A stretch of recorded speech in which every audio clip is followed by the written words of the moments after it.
আকাশেও এবার নিজের শক্তি দেখালো পাকিস্তান। পাক JF-17 যুদ্ধবিমানের ধাওয়ায় পালিয়ে গেছে ভারতের সর্বাধুনিক প্রযুক্তির ৪ রাফাল যুদ্ধবিমান। ভারত নিয়ন্ত্রিত কাশ্মীরের ভৌগোলিক সীমানার মধ্যে আকাশে টহল দিচ্ছিল ৪টি রাফাল যুদ্ধবিমান। ঠিক তখনই ভারতের দুরভিসন্ধি আঁচ করে ফেলে পাকিস্তান। তড়িৎ গতিতে ৪ যুদ্ধবিমানকে শনাক্ত করে ফেলে পাকিস্তানের বিমান বাহিনী।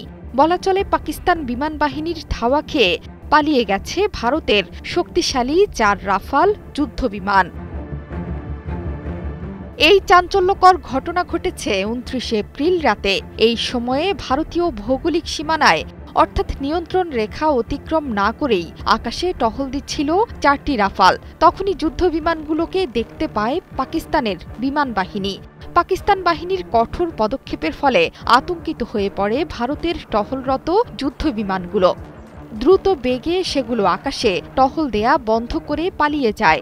ভারতের রাফাল যুদ্ধবিমানকে উচিত শিক্ষা দেওয়ার ঘটনা ফলাও করে প্রচারিত হচ্ছে পাকিস্তানের গণমাধ্যমেও। এরই মধ্যে পাকিস্তান সাফ জানিয়ে দিয়েছে, যে কোনো আগ্রাসনের জবাব দিতে প্রস্তুত ইসলামাবাদ।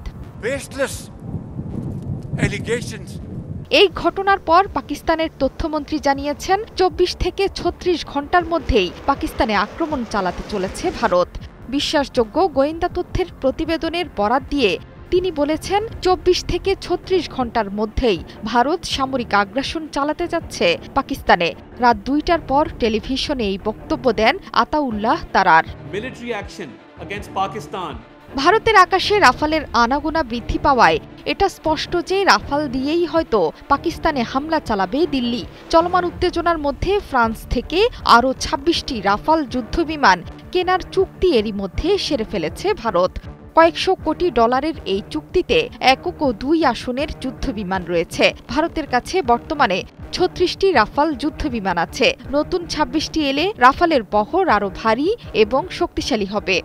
পাকিস্তানের সাথে চলমান উত্তেজনার মধ্যে নিজেদের সামরিক সরঞ্জাম দ্রুত আধুনিকীকরণের প্রচেষ্টার অংশ হিসেবে ফ্রান্স থেকে এসব যুদ্ধবিমান কিনছে নয়াদিল্লি। ২০২৩ সালে বাস্তিল দিবস উদযাপনে ফ্রান্স সফরের সময়ে ২৬টি যুদ্ধবিমান কেনার ইচ্ছা প্রকাশ করেন ভারতের প্রধানমন্ত্রী নরেন্দ্র মোদী। ভারতের এই অবস্থানে পাকিস্তান কি করবে তার স্পষ্ট জবাব দিয়েছেন দেশের পররাষ্ট্রমন্ত্রী ইসহাক দার।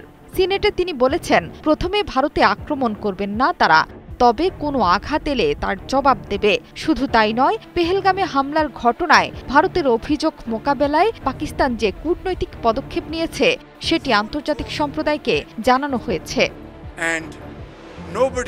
জোহরা চৌধুরী সেতু, ৭১।